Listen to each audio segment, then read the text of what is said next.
Radio UNAM es un medio que promueve el diálogo, la diversidad y la libertad de expresión en un marco crítico y respetuoso.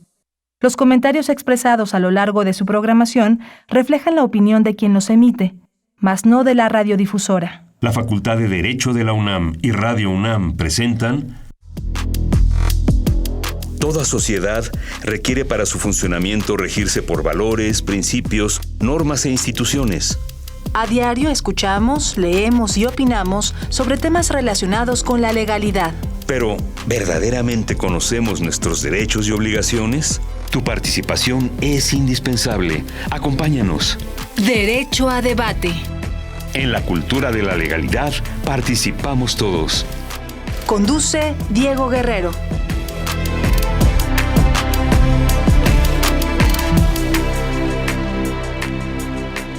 Hola, ¿qué tal? Muy buenas tardes, bienvenidas, bienvenidos a Derecho a Debate en la cultura de la legalidad, participamos todas y todos. Mi nombre es Diego Guerrero y estamos muy contentos de dar la bienvenida. Estamos en Radio UNAM 96.1 FM, estamos en vivo, regresamos a cabina y la verdad es que estamos muy contentos de poder platicar con ustedes, de escucharlos, de conocer sus opiniones. Los invitamos, estamos en las redes sociales, Facebook, Instagram y Twitter como Derecho a Debate, y el día de hoy me acompaña en la conducción quienes son la esencia de nuestra universidad, sus alumnas y alumnos. Regina Martínez Cepeda, alumna de séptimo semestre de la Facultad de Derecho de la Universidad Nacional Autónoma de México. Regina, bienvenida a cabina, bienvenida a Derecho a Debate. Muchas gracias, Diego. Para mí siempre es un placer venir aquí a este programa, a este espacio que creas para nosotros los estudiantes, y más hoy que regresamos a cabina. Regina, bueno, antes de presentar a nuestra invitada, me gustaría que nos platicaras qué sabes sobre el tema que vamos a abordar el día de hoy, sobre todo tú vinculada y que además tienes esta inquietud, esta vena por la investigación, Regina. Bueno, creo que para todos los estudiantes, las ramas de la investigación son de suma importancia y para esto nos apoyamos del Instituto de Investigaciones Jurídicas de la UNAM, el cual se encarga de realizar conocimientos por medio de la investigación, reflexión y análisis del campo jurídico.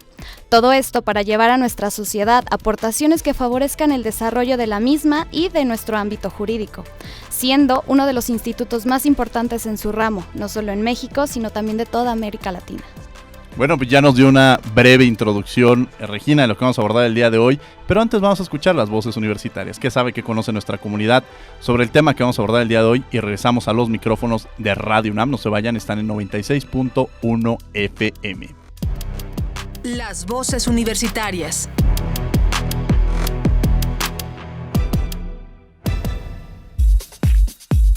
Derecho a debate. Bien, para mí el derecho a la educación es que cada individuo tenga la libertad de tener, pues ya sea la educación primordial, que sería primaria, secundaria, bachillerato y universidad, y así poder abrir muchas puertas en el futuro para así buscar mejores oportunidades y trascender en su vida tanto social, económica y profesionalmente. Derecho a debate. El derecho a la educación es absolutamente indispensable. Significa que el ser humano pueda superarse a sí mismo y garantiza que las personas accedan a un nivel de crecimiento y desarrollo tanto personal como intelectual. Derecho a debate. El derecho a la educación es una prerrogativa fundamental que debe ser garantizada por el Estado para todos y cada uno de los individuos, independientemente de quienes sean o de dónde vengan. Derecho a debate.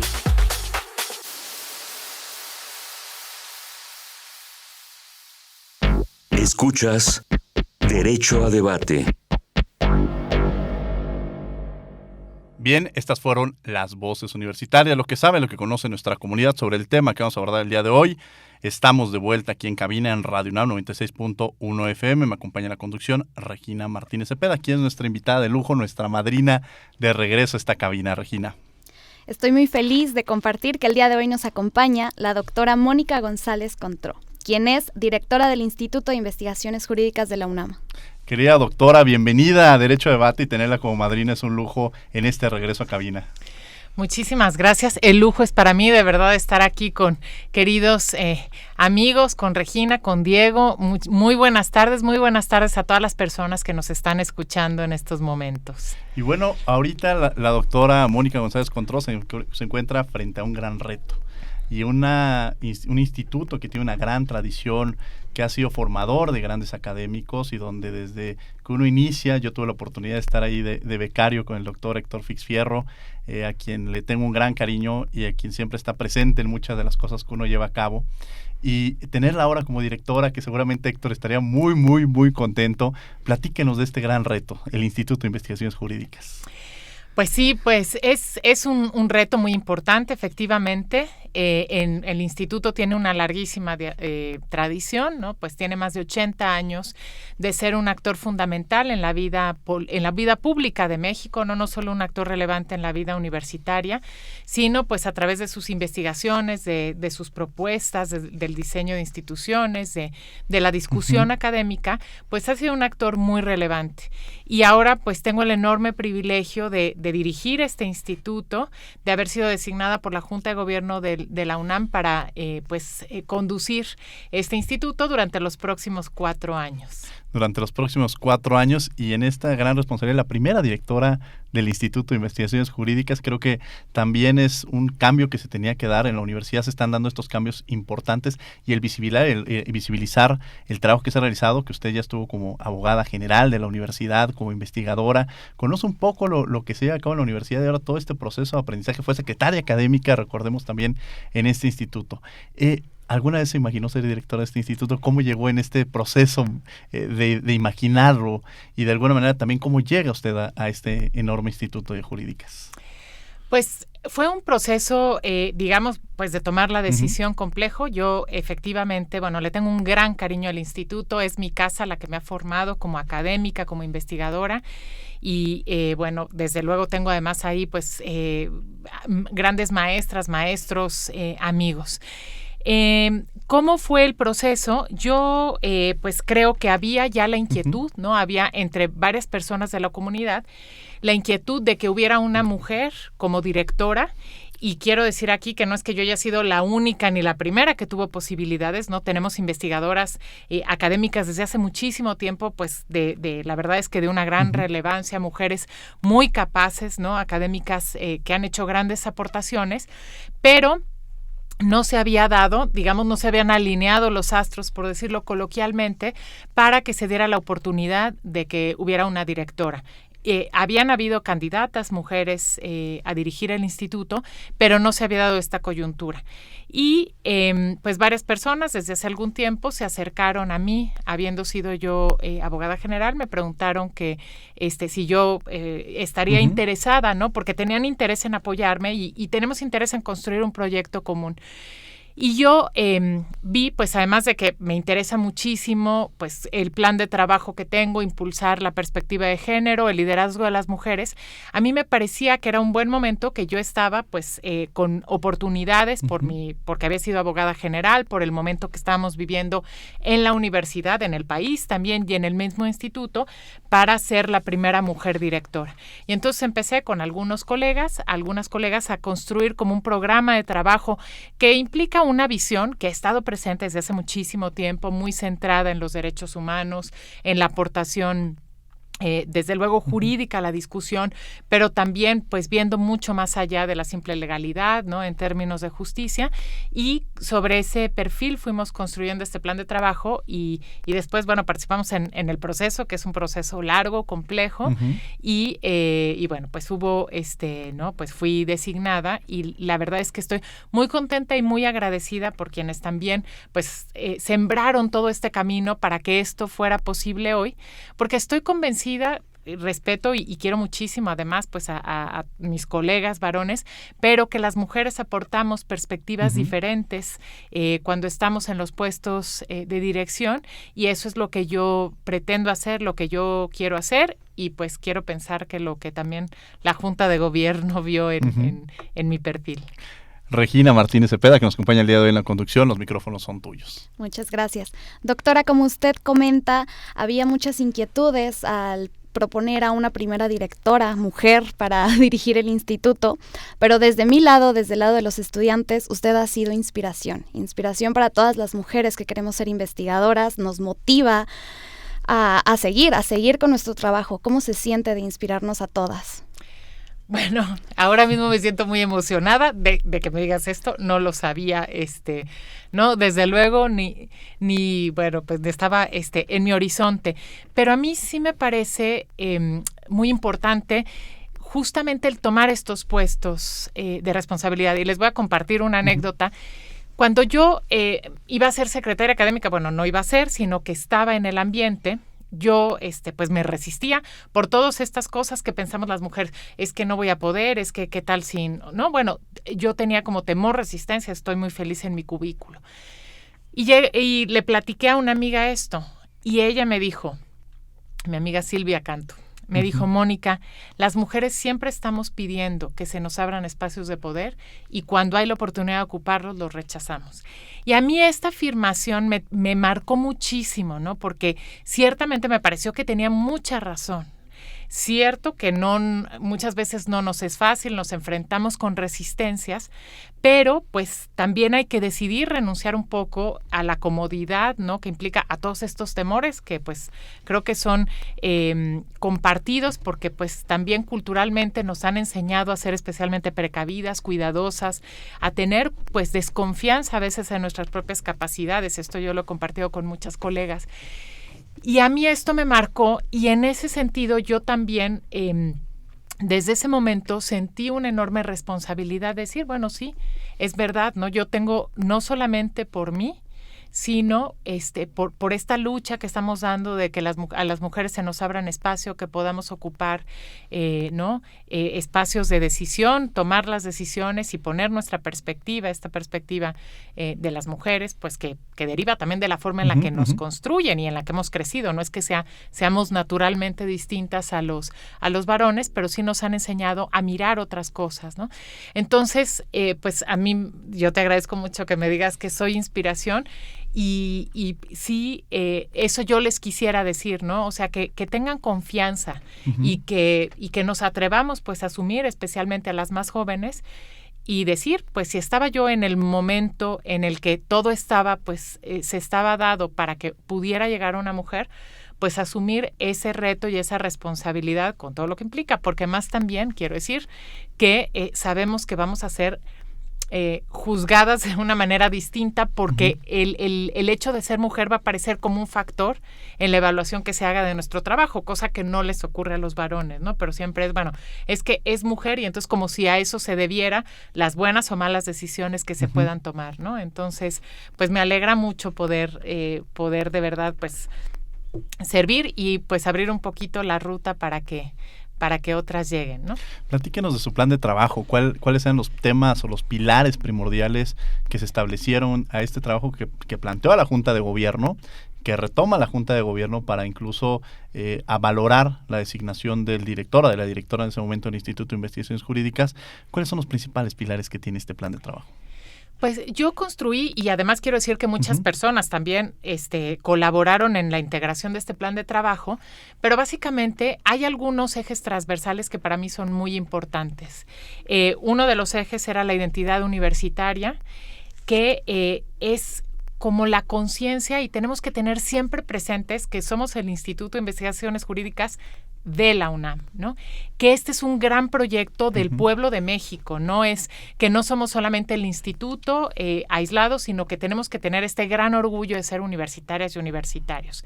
También, desde luego, la perspectiva de género, que para mí era muy importante. No es solamente el incorporar investigaciones, ¿no?, que tengan que ver con el género, sino tener esta mirada más aguda a la parte cualitativa, ¿no?, de cuáles son los obstáculos, por ejemplo, que impiden a las mujeres no tener acceso a los derechos, también cómo incide también esto pues en el derecho, ¿no?, cómo el derecho a veces es patriarcal, no es androcéntrico. Otro de los pilares que tenía es el tema de la cultura de la legalidad, ¿no?, que tiene mucho que ver con este programa, es decir, no solo hacer investigación especializada, sino saber que tenemos como una de las misiones fundamentales el difundir la cultura de la legalidad, que más constituye uno de los grandes problemas de nuestro tiempo y de nuestro país, ¿no? El bajo apego a la norma que tenemos en general, ¿no? Las ciudadanas, los ciudadanos y las autoridades. y también la gestión administrativa al servicio de las tareas sustantivas, ¿no? El decir, bueno, tener muy claro pues que el estar en una dirección siempre implica pues el facilitar el que las personas puedan cumplir con la labor sustantiva, que es la de investigación, ¿no? Que es primordialmente la que hace el instituto. Y luego había ya pues algunos ejes, ¿no? Desde luego la investigación, el tema, bueno, pues de estimular la publicación, por ejemplo, en revistas indexadas, el revisar nuestros criterios de evaluación. Otro de los ejes muy importantes, pues era la vinculación, ¿no? Yo le puse así, era vinculación en primer lugar, vinculación comunitaria, que esto además yo quiero decir es muy importante y ha sido muy importante porque estamos regresando de una pandemia y aunque nos mantuvimos en contacto por los medios digitales, desde luego pues la comunidad está afectada por esto, pues por esta situación que vivimos de tener que no poder acudir a nuestras instalaciones. Después la vinculación universitaria con otras áreas de la universidad, ¿no?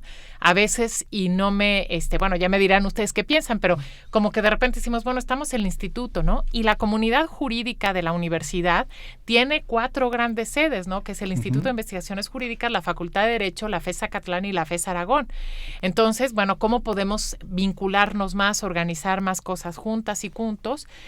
Otra cosa que me interesaba muchísimo y me interesa mucho es la vinculación con el bachillerato. A mí me interesa muchísimo el tema de las y los adolescentes y creo que ahí hay pues un espacio muy importante de trabajo en el generar cultura de la legalidad. Aquí hago un paréntesis, una de las cosas que más disfruté siendo abogada general es que fui a todos los planteles del sistema bachillerato pues a hablar sobre violencia de género, sobre el protocolo y fueron experiencias muy, muy, muy interesantes, muy enriquecedoras porque pues no debemos de olvidar de que hay jóvenes universitarios que están en el bachillerato, ¿no? El ser universitario no empieza al entrar a la carrera, sino al ingresar a uno de los planteles del bachillerato. Y también la vinculación nacional, ¿no? Que esto, bueno, pues naturalmente se da. El instituto siempre está presente en los debates jurídicos en el país y también la vinculación internacional, que también lo tenemos de manera muy clara, porque más varios de nuestros académicos están en órganos internacionales, la Corte Interamericana de Derechos Humanos, los comités de Naciones Unidas, etcétera. Y había también otra parte muy importante, pues en todo lo que corresponde a la gestión, ¿no? Pues los medios digitales, la infraestructura, pues los aprendizajes de la pandemia. Entonces, básicamente, a grandes rasgos, estos son los ejes que constituían mi plan de trabajo. De alguna manera, en algunos de ellos vemos incluso pues un trabajo que ya venía desarrollando y la experiencia, como lo mencionaba, de haber transitado por la Oficina de la Abogacía General, por haber estado en la Secretaría Académica, y es uno de los pilares muy importantes en el instituto en la formación de los jóvenes. Seguramente algunas estudiantes y algunos estudiantes están escuchando este programa y les gustaría vincularse al instituto. Y creo que uno de los grandes elementos, además de formación, yo siempre he dicho que a veces cuando llega alguien conmigo con un currículum, ya sea en la CNDH o ahora en la División de Educación Continua, y me mostraba que había estado en el instituto, es una cualidad que se tiene de formación en muchos aspectos, porque de alguna manera recogen varias herramientas importantes. ¿Cómo ingresar al instituto a aquellos estudiantes que les gustaría participar o que les gustaría ser becarios en el mismo? Pues es uno de los programas más importantes que tenemos, ¿no? Y además en ese sentido también queremos vincularnos mucho más con la facultad y con las FES, ¿no? Con Acatlán y Aragón. Pues se puede realizar el servicio social en el instituto. Sabemos pues que en México la ley obliga a las personas antes de obtener un título profesional a hacer un servicio social. Y normalmente hacen un servicio social y después se pueden incorporar como becarias o becarios en algunas de las áreas del instituto, en las revistas, ¿no? O en las áreas de investigación. Y es simplemente acercarse al instituto, ¿no? Pedir información, preguntar por los requisitos. A veces sucede también que pues se trata de alumnas o alumnos que de algún académico que pues de esa manera se acercan a él. Pero algo que también es muy importante y que yo he platicado mucho con el director de la Facultad de Derecho es que queremos que el instituto esté mucho más abierto a las alumnas y alumnos de la facultad. Porque uno de nuestras desventajas, digamos, es que físicamente estamos lejos de la Facultad de Derecho, es decir, bueno, no muy lejos, pero si hay que tomar un autobús, pues no es una distancia que se pueda hacer caminando. Pero es importante también llevar, ¿no?, a los alumnos y jóvenes al Instituto de Investigaciones Jurídicas, porque, bueno, aunque no tenemos las instalaciones, auditorios tan grandes como de la facultad, tenemos muchos eventos académicos, ¿no?, y también espacios muy interesantes de discusión académica que pueden ser de mucho provecho mutuo, ¿no?, para los alumnos y para los académicos. Regina Martínez Cepeda, que nos acompaña el día de hoy en la conducción, están en Radio UNAM 96.1 FM, esto es Derecho a Debate. Regina Martínez. Doctora, creo que puedo hablar como estudiante y por mis compañeros al decir que sería un honor ser parte del instituto, y por lo mismo nos interesa saber qué cualidades o qué características necesitamos para ser parte de este instituto. Pues esa pregunta es muy, muy relevante. Porque, pues desde luego, es una labor muy concreta dentro del amplísimo espectro de las profesiones jurídicas, ¿no? Hay quienes les gusta más estar como en la acción y entonces les conviene más estar en un despacho como pasantes, ¿no? Ir a tribunales, en fin. Pero el instituto, fundamentalmente, la labor que hace es de investigación. Entonces es, pues, a quien le gusta la labor intelectual, ¿no?, el leer mucho, el escribir, desde luego, es una característica fundamental, el profundizar en los temas, que tenga esta capacidad para el trabajo, pues, muchas veces en solitario, ¿no?, de meterse en los libros, capacidad también de debate, ¿no?, porque el debate académico se construye también a partir, pues, del intercambio de puntos de vista, de la reflexión. Pues también identificar, aunque eso también puede cambiar, un área de interés, ¿no? Porque pues la investigación es muy especializada, entonces no podemos decir soy investigadora en derecho, ¿no? Sino es a lo mejor en derechos humanos, en derecho constitucional, derecho a la información, en derecho familiar, en derecho romano, ¿no? Es decir, identificar como esa área de interés concreta para pues ayudar en la investigación, porque fundamentalmente lo que hacen las personas becarias que están en el instituto es ayudar a un académico o académica en sus labores de investigación, ¿no?, en buscar bibliografía, que además es muy útil porque pues los jóvenes de hoy son nativos digitales, entonces muchas veces les es mucho más sencillo localizar información en línea que a investigadores que crecimos con la cultura del libro, ¿no? Del libro sí, claro. En físico. Entonces, creo que esos serían básicamente las cualidades para ser investigador. Claro, retomando el tema que nos habló sobre la elección de áreas de interés, usted se ha desarrollado como una investigadora de gran valor en temas de derechos humanos, de niños, de niñas. ¿Planea anexar algún proyecto de investigación sobre estos temas en el instituto? Pues yo continúo con mi agenda de investigación. No sé si voy a anexar algún área de investigación propiamente, pero sí el abrir como esta línea, ¿no? Y particularmente también algo pues en lo que yo tengo mucho interés es no solamente investigar, ¿no?, a las niñas, niños y adolescentes, sino también llevarlos al instituto. Aquí, les puedo comentar, hace pues cuestión de unos 10 años nos dieron la oportunidad al instituto, nos invitaron a la Feria del Libro de Minería. Y entonces el tema era la cultura de la legalidad. Y yo era secretaria académica y le pregunté entonces al director, le dije, oiga, es que a mí me gustaría ir a la feria, pero no a presentar un libro, sino a los talleres infantiles. No sé si el público ha visto alguna vez los talleres infantiles, pero en la feria, en la FIL de minería, hay un área donde hay talleres cada 45 minutos. Entonces van las personas adultas con niñas y niños, los dejan ahí, dejan su credencial de lector. Los niños toman 45 minutos un taller y después ya los recogen, ¿no? Entonces es un espacio muy lindo y que se los recomiendo porque además siempre hay actividades muy bonitas. Pero entonces yo le dije, yo quiero dar un taller de cultura de la legalidad en ese espacio. Y bueno, el director fue muy generoso, aceptó con mucho gusto. Yo le pedí evidentemente a mi hermana, que es maestra, porque a mí me gustan las niñas y los niños, no sus derechos como tema de estudio, pero pues no es lo mismo trabajar con ellas y ellos.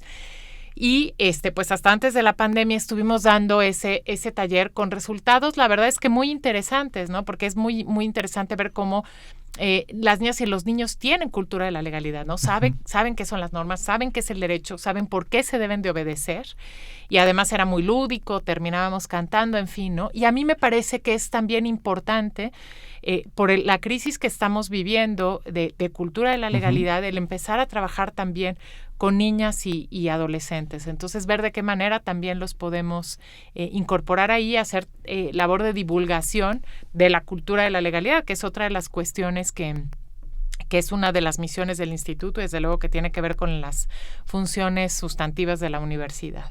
Qué interesante esta parte que menciona. Además, yo tomé nota porque creo que estos ejercicios, estos trabajos se tienen que llevar desde la infancia, el conocer los derechos, la importancia de difundirlos y reconocerlos. Al final somos parte, somos resultado de lo que hemos vivido, de lo que hemos crecido.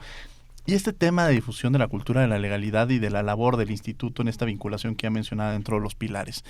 Porque de pronto el hacer hincapié en lo que se está haciendo o lo que hace el instituto y que beneficia a la sociedad, me parece que es muy importante. Es decir, que no son investigaciones que solamente se quedan entre unos cuantos, sino esta labor de difundir lo que se está haciendo y la importancia de conocer estos derechos desde, como ya lo mencionaban, desde los primeros años, pero también los adultos. ¿Cuál es la importancia de un instituto de investigaciones jurídicas para un país como México y la importancia de todo lo que está desarrollando dentro del mismo, para quienes nos están escuchando digan, por eso es importante que la universidad tenga un instituto como este?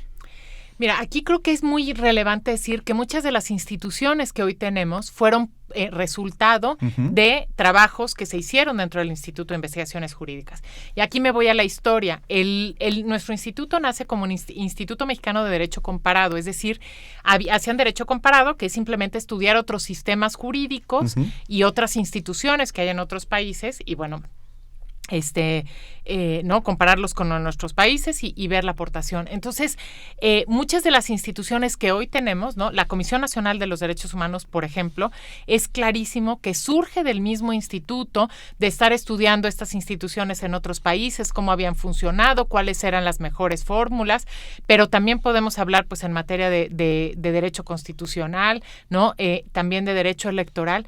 Entonces, desde luego, también en tema de derechos de las mujeres, ¿no? La Ley General de Acceso a las Mujeres a una vida libre de violencia, la doctora Alicia Elena Pérez Duarte, pues ha sido una gran promotora. Entonces, no es solamente, como bien dice, la discusión simplemente teórica, sino es cómo puede hacerse para que estas discusiones se puedan aterrizar y puedan mejorar la vida de las personas, se puedan garantizar los derechos humanos. También el sistema de protección de derechos de niñas, niños y adolescentes, la ley general, es decir, el instituto es un actor muy activo en la vida política de México, ¿no? Está en constante comunicación con la Cámara de Diputados, con la Cámara de Senadores, con los congresos de los estados, para aportar a la discusión pública y ver cómo deben ser los diseños institucionales, porque la universidad es un espacio privilegiado para eso, ¿no? La libertad de cátedra, la libertad de investigación nos da eso, ¿no?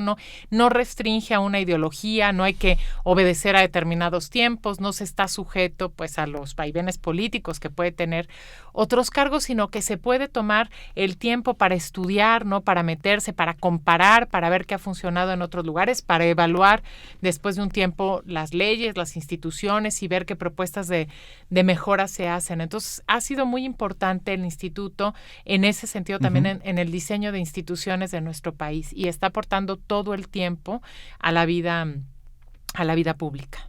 Estamos en Radio UNAM 96.1 FM en Derecho a Debate, platicando con la directora del Instituto de Investigaciones Jurídicas, la doctora Mónica González Contró. Y bueno, y los invitamos también a que nos hablen. Estamos en los teléfonos, y ahora sí podemos hacerlo porque estamos en vivo, 55 56 23 32 68, 55 56 23 32 68. Regina Martínez Cepeda nos acompaña el día de hoy en la conducción. Adelante. Doctora, usted menciona la gran trayectoria que ha tenido el instituto, ha tenido bastantes cambios, evolución, pero ¿cuál considera que es el avance más significativo que ha tenido este instituto? Además, claro, de la primera directora mujer. Pues yo creo que un cambio muy importante es la incorporación de la multi, inter y transdisciplina al instituto. Y creo que eso, bueno, además tampoco es reciente, ¿no? Aunque se ha incrementado en los últimos años, y tampoco es exclusivo de las ciencias jurídicas. Me parece que es muy relevante que nos hemos dado cuenta que el derecho no solamente puede ser estudiado desde las ciencias jurídicas, ¿no? Desde la dogmática jurídica, que es lo tradicional, de la sistematización, de las normas, del estudio de la descripción, que es importantísima, desde luego, ¿no? Sino que hay otras formas de estudiar el fenómeno jurídico con distintas aproximaciones, y esto también se ha hecho desde hace mucho tiempo en jurídicas, pero en los mismos años ha tenido el debate inter, trans y multidisciplinario muchísimo más, pues más relevancia, ¿no? Es decir, por ejemplo, pues ahí pongo un área de estudios empíricos del derecho, es no solamente qué dice la norma jurídica, sino, por ejemplo, cómo resuelven los jueces, qué decisiones están tomando los tribunales, ¿no? Cuáles son otros elementos que toman y que se incorporan en el razonamiento jurídico.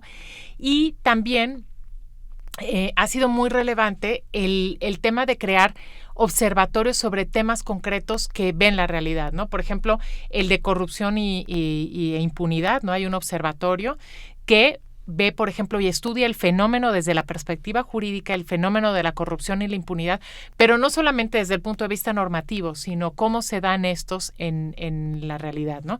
Hay otro observatorio sobre desaparición de personas, ¿no? Entonces también se estudia el marco jurídico para ver, pues, cómo está incidiendo en esta realidad tan dolorosa en nuestro país, de reformas políticas, etcétera. Entonces me parece que, pues, el instituto siempre responde, ¿no? Está adecuándose a los tiempos y a responder a las realidades que nos está pidiendo el país, ¿no? Porque pues eso es la función de la universidad, precisamente, el dar respuesta a los grandes problemas nacionales a través de nuestro actuar concreto, que es la investigación jurídica, pero desde estos enfoques que tienen otras miradas y que me parece que son mucho más ricos.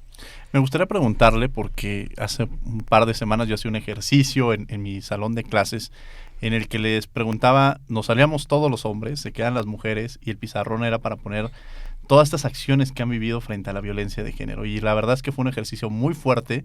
Por todo, el pizarrón se llenó definitivamente de muchas acciones, porque yo les decía, las que no levanten la mano y digan que han sufrido violencia de género es porque no la han identificado, pero de alguna manera la han vivido en algún u otro espacio, y la universidad, que parecería que es el espacio en el que nos brindara seguridad, también existe. Yo creo que incluso, si me atreviera a preguntar en esta cabina, lo han vivido, e incluso en este proceso de investigación, quizá cuando llegó como becaria, o cuando estuvo en el instituto, o cuando llegó como investigadora, es decir, todo este proceso en algún momento se vivió en la universidad, en el instituto. ¿Cómo lograr o cuál es el procedimiento que ha pensado, que además fue una de las impulsoras de la Oficina de la Abogacía General, pero frente a este escenario también estos protocolos que siguen la universidad, que creo que es importante mencionarlos para quienes nos están escuchando y viven en un momento determinado una situación como esta? ¿Qué hacer y frente a estos contextos? Pues creo que el instituto, digamos, en el contexto de la universidad, desde luego es partícipe y le aplica, ¿no?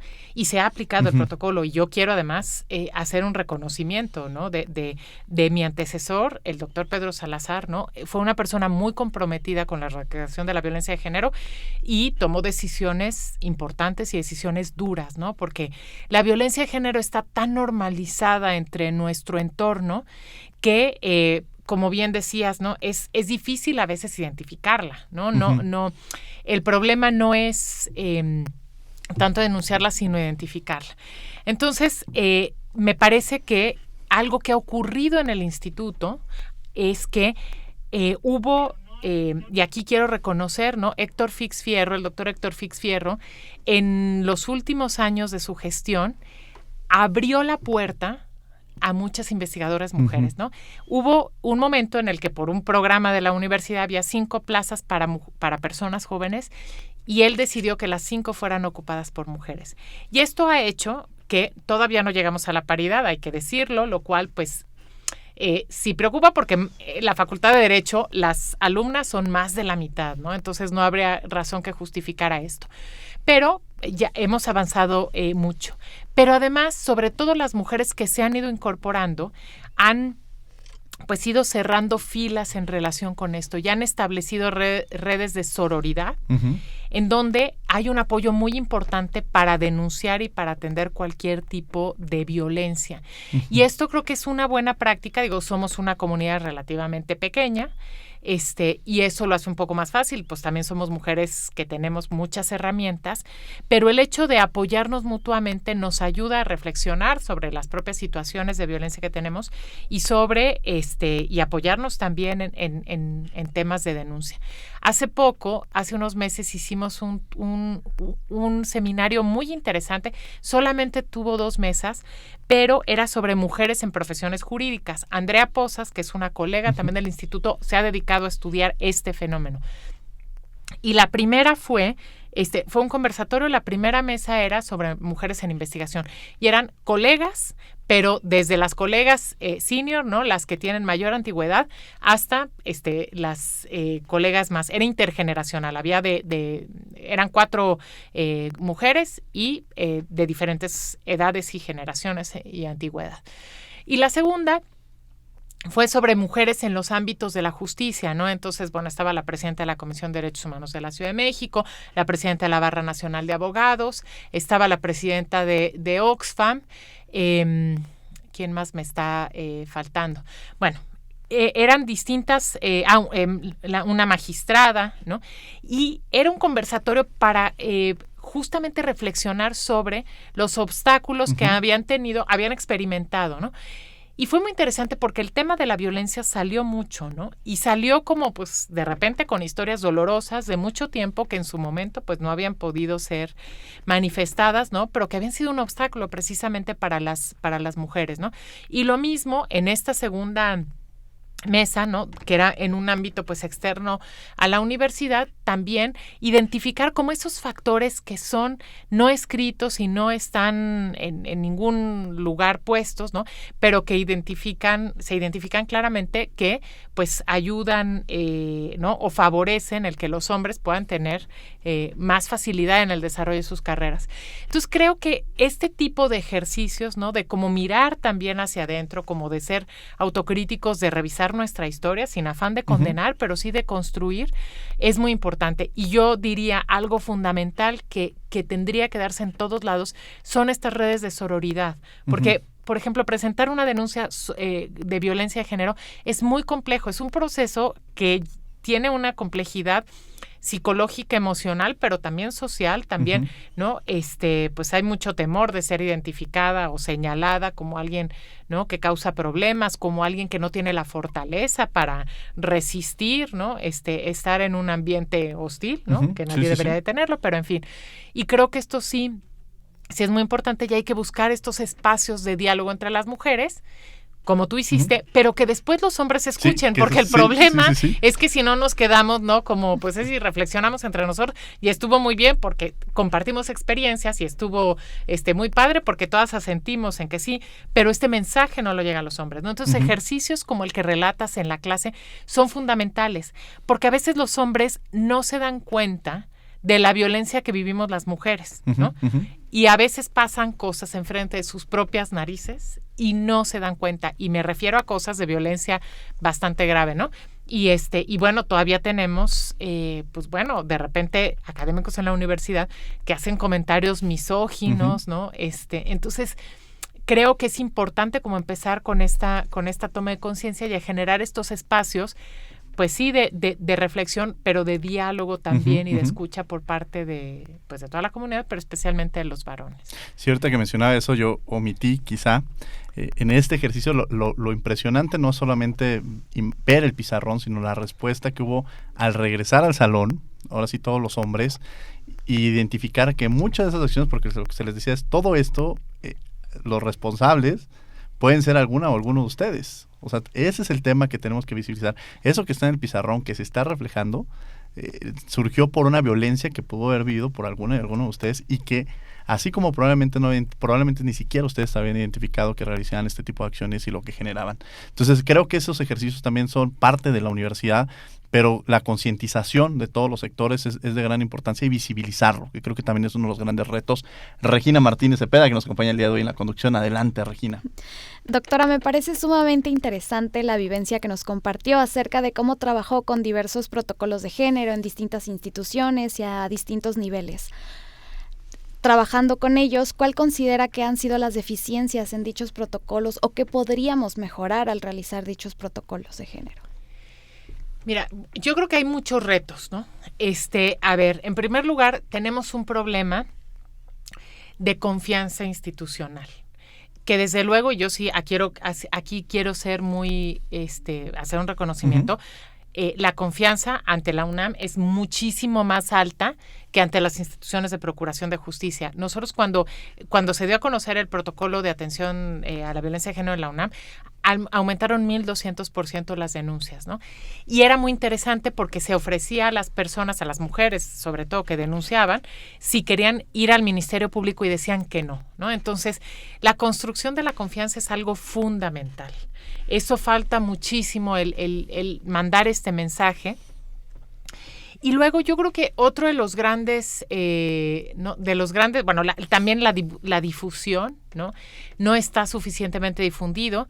Tenemos, digamos, este reto en la universidad, pues que las personas están, pues a lo mejor 8 años, ¿no? Quien entra en el bachillerato y concluye en la licenciatura, pero estamos teniendo constantemente, entonces, bueno, pues no tenemos que asumir que si un año hicimos mucha difusión del protocolo, las personas no se van a quedar con ese mensaje porque se está renovando constantemente la universidad. Y yo creo que lo que tendríamos, el mayor reto y la deficiencia es que se apuesta mucho a lo punitivo, ¿no? Es decir, al castigo y a la sanción. Y yo entiendo que es una demanda, pero es una demanda de la comunidad, es una demanda de las mujeres. Pero tenemos que trabajar necesariamente en la prevención, ¿no? El construir masculinidades diferentes, ¿no? También el abatir los estereotipos de género, el desnormalizar la violencia. Todo esto, ¿no? Que tiene que ver pues con mayor difusión de la cultura. Y un tema fundamental para mí es educar en el consentimiento, ¿no? Porque ahí además creo que tenemos un problema cultural en México. En México hay a las mujeres no se nos educa normalmente para identificar el deseo y se nos educa para no expresarlo. Si se logra identificar para no expresarlo porque si es demasiado rápido, pues entonces no, porque entonces, bueno, vas a ser tachada como que eres fácil y no sé qué. Entonces, y a los varones no se les enseña a respetar el consentimiento. Entonces tenemos ahora sí que los cables cruzados, ¿no? Y el consentimiento sexual va desde un piropo, ¿no? ¿Por qué un hombre se siente con el derecho a decirle a una mujer en la calle algún comentario sobre su cuerpo, hasta una relación sexual, desde luego, ¿no? Pero entonces tendremos que transitar hacia una cultura muchísimo más sana, en donde aprendamos a identificar el deseo, a expresarlo y a respetar el deseo de la otra persona, ¿no? Mutuamente. Entonces creo que son pues los retos que tenemos en relación con la erradicación de la violencia de género en la universidad y que además podría ser importante también para el resto del país, ¿no? Eso es precisamente ese enorme bastión que representa la universidad y cómo los cambios que se pueden construir dentro de la universidad pues van generando este eco de lo que tiene que llevarse a cabo en el país. Adelante, Regina Martínez Cepeda. Muchas gracias. Como comentábamos, muchas veces el problema de perspectiva de género o de masculinidades radica en que no se visibilizan esas acciones machistas o esas acciones un tanto agresivas. Nosotras como mujeres, ¿qué podríamos hacer para visibilizar todos estos problemas o todas estas acciones que nos llegan a vulnerar? Mira, la pregunta que haces es muy, muy importante y muy difícil, ¿no? Porque ahorita se ha generado a veces un ambiente en donde no hay diálogo, ¿no? Porque y yo voy también a mi salón de clases, ¿no? En mi salón yo también tenemos como uno de los temas, mucho el tema de género, pero yo veo que los varones participan poco porque tienen un miedo terrible a que los funen. Esa palabra me la enseñaron mis alumnas y alumnos, ¿no? Entonces no me vayan a funar, ya la aprendí. ¿No? Entonces tienen mucho miedo, que es lo de la cultura de la cancelación, ¿no? Entonces tienen mucho miedo a eso y no se da realmente, o sea, aprenden a decir lo políticamente correcto, pero no aprenden a escuchar, ¿no? Cómo erradicar la violencia. Entonces necesitamos generar espacios de diálogo. Y claro que se entiende pues que las mujeres estamos muy enojadas, estamos hartas de sentirnos inseguras y a veces la reacción pues es una reacción muy fuerte, ¿no? Y eso creo que tenemos que aprender a construir espacios de diálogo para tener esa discusión, respetando el punto de vista del otro, donde el otro se atreva a expresar lo que piensa, pues para poder cambiar su punto de vista, ¿no? Claro. Y creo que ese es uno de los grandes retos que tenemos hoy en día con una polarización que se ha dado también en este caso concreto. Y para ello es importante, yo repito, o sea, construir estas redes de sororidad y también pues el desafiar los discursos que a veces nos limitan o pues que incluso son un poco ¿no? absurdos en relación con la capacidad que tenemos las mujeres para desempeñar cualquier actividad. ¿Qué tendríamos que hacer? Digo, este es un espacio que se ha construido, pero estos vínculos, como usted ya lo mencionaba, con las facultades, con las escuelas, que tienen esta línea del derecho. Es decir, ¿cuáles son estos pasos que usted ya mencionaba en su plan de trabajo y que me gustaría que lo retomáramos para incluso ser quizá este espacio y construir estos espacios en los cuales la Facultad de Derecho, la Facultad de Acatlán y la Facultad de Aragón, que son las que tienen la carrera en Derecho junto con Jurídicas, el Instituto de Investigaciones Jurídicas, construir estos vínculos, cuáles serían estos pasos a seguir y incluso esa invitación a estas comunidades para acercarse al instituto y que el instituto se acerque a estas comunidades. Pues mira, a mí me parece importantísimo, te propongo que nos invites a tu programa. ¿No? Compartir espacios, organizar desde luego eventos académicos conjuntos, que ya se hace pues, pero con mucho mayor involucramiento de las autoridades, que creo que eso es muy importante, ¿no? Y el tener espacios de debates, compartimos el posgrado, esto es importantísimo, este es un espacio en el que nos encontramos porque hay un solo posgrado en Derecho con 4 sedes y entonces es un espacio también de interlocución muy importante y él también pues poder jalar más alumnos y alumnas de la Facultad de Derecho de Acatlán y de Aragón, que siempre lo hemos tenido, pero ser como mucho más enfáticos.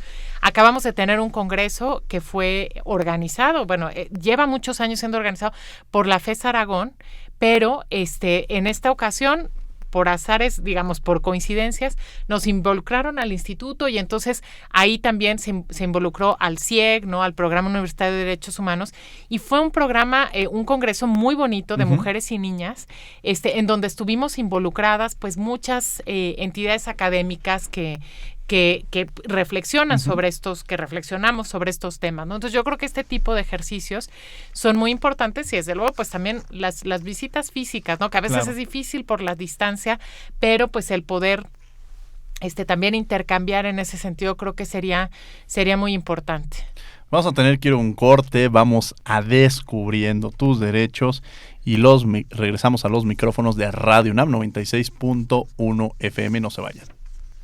Descubriendo tus derechos. Derecho a la identidad.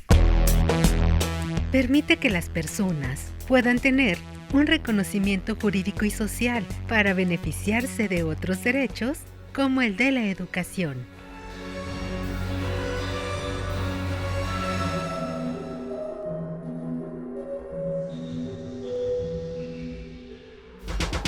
Síguenos en Instagram, Facebook y Twitter como Derecho a Debate.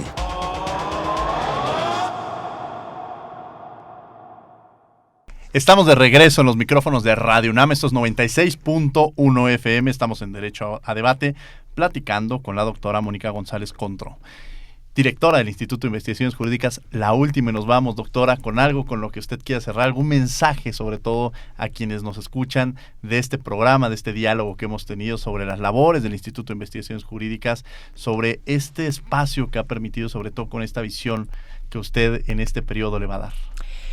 Pues sobre todo yo quisiera dirigirme pues a las niñas, a las adolescentes, a las mujeres, ¿no?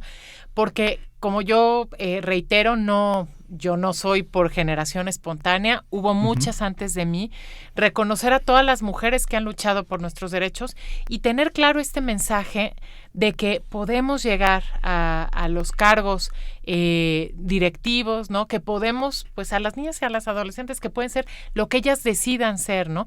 Que no hay una diferencia en el cerebro de los hombres y de las mujeres, y que precisamente el derecho tiene que tener como un objetivo fundamental el lograr que esta igualdad sea real, ¿no? No solamente sea una igualdad formal, sino que tiene que establecer condiciones para que las niñas y las mujeres puedan tener acceso, pues, a lo que quieren ser y tener una sociedad mucho más justa y más igualitaria. Regina, ¿alguna pregunta final que le quieras hacer y alguna conclusión con lo que quieras terminar? Bueno, me encantaría concluir con que el Instituto de Investigaciones Jurídicas, al igual que el derecho y los humanos mismos, están en constante evolución y crecimiento, por lo cual es de suma importancia avanzar de la mano con la sociedad en la que basan su investigación. Existen nuevos retos para nuevas sociedades y personalmente me siento motivada e inspirada para comenzar carrera en la investigación con un ejemplo tan grande como el de la doctora que nos acompaña. Muchas gracias. Sin lugar a dudas, los retos son enormes y la verdad le deseamos mucho éxito a la doctora Mónica González al frente de este Instituto de Investigaciones Jurídicas, que seguramente en algún momento, cruzando por sus pasillos cuando llegó, se enfrentó primero a esta parte de ser investigadora, llegar a la oficina de la Abogacía General, una abogada muy comprometida con la comunidad, conocer todo el entorno de la universidad y regresar a su comunidad. Creo que ese es uno de los grandes privilegios para poder construir con esta formación, primero individual, porque creo que esa es la parte importante, frente también, como usted lo había mencionado, tiene una historia muy importante el Instituto de Investigaciones Jurídicas, pero no había tenido directora. Y hay que reconocer que esto es alcanzar este objetivo representa mucho para la universidad y creo que es muy importante visibilizarlo para quienes nos escuchen y ser este ejemplo de lo que tenemos que hacer en un momento determinado, los cambios que se tienen que hacer, de romper esas barreras, porque efectivamente a mí cuando me toca dar clases en algunos, tanto en la universidad, pero sobre todo en espacios externos, y hablamos de estos temas, de las acciones afirmativas y demás, siempre hay barreras enormes. Y quizá, doctora, no lo diré aquí, pero también hasta en la comunidad hay que romper con esas barreras, hasta en el propio instituto, en la propia Facultad de Derecho y en la propia Universidad Nacional Autónoma de México. Doctora, gracias por haber estado con nosotros en este primer programa que hacemos en vivo, que la verdad es que ha sido una experiencia regresar a esta cabina. Yo quiero agradecerle muchísimo a Radio UNAM que nos haya brindado esta oportunidad de regresar a estos espacios, desde luego a quienes nos han apoyado el día de hoy, que ya diré ahorita los créditos, pero muy especial a Frida y a Fátima que nos han apoyado en esta reconstrucción, que tenemos muchos deseos. La verdad es que es muy emocionante regresar a cabina, verlos, desde luego Agustín, me da mucho gusto verlos, porque fue una emoción muy grande. Muchas gracias, doctora, por haber estado con nosotros aquí en Derecho a Debate. Muchísimas gracias, un privilegio de verdad estar el día de hoy con ustedes. Muchas gracias. Querida Regina, muchas gracias por haber estado, Regina Martínez Cepeda, por haber estado en este primer programa en vivo aquí en Derecho a Debate. Muchas gracias a ti por la invitación y por crear todos estos espacios para nosotros los estudiantes y los jóvenes. Y muchas gracias, doctora, por trabajar por usted y por todas las investigadoras. Yo quiero simplemente terminar también con alguna reflexión aquí, que nos queda un par de segundos, pero también me gustaría que habláramos sobre este espacio, sobre estas condiciones, de quiénes han sido los maestros que marcaron la vida de la doctora Mónica González Contro. Bueno, son muchos, pero alguien que me enseñó y que además yo tengo presente y coincidimos, Diego, es Héctor Fix Fierro. Sí. La verdad es que fue un hombre de una gran sabiduría, y me refiero no solamente su inteligencia, que era impresionante, sino también tenía una sabiduría humana, ¿no? Muy importante. Y con esto no concluiría. A veces la gente pensaba que Héctor era un hombre como muy pacífico, y sí lo era, pero él escogía muy bien sus batallas, porque no era amigo de la confrontación ni de enojarse, pero cuando había que tener una posición de firmeza, lo tenía, ¿no? Entonces, para mí, él es como un referente muy importante en cómo ser una persona, ¿no? Y tomar buenas decisiones y además actuar con justicia, porque lo hizo, como yo reiteré, ¿no? O sea, reitero, él abrió pues estos 5 espacios para mujeres, haciendo pues una acción afirmativa importante en el instituto. Iniciamos reconociendo al doctor Héctor Fixfierro, que hay mucho cariño, y desde luego cerramos haciéndole homenaje siempre a él en todo lo que podamos hacer. Desde luego agradecemos a la Facultad de Derecho y a Radio UNAM, en la coordinación Tania del Villar y Renata Díaz Conti, redacción y voz de las notas Alejandra Gómez, asistencia Mari Carmen Granados y Edgar Cabrera, comunicación y difusión Sebastián Cruz y Larisa Rodríguez, producción Frida Saldívar y Fátima Velázquez, muchas gracias, controles técnicos Agustín Mulía. No olviden que nos escuchamos de ley todos los martes. Esto fue Derecho a Debate. Por hoy concluye la discusión, pero no se pierdan el próximo tema en Derecho a Debate. En la cultura de la legalidad participamos todos.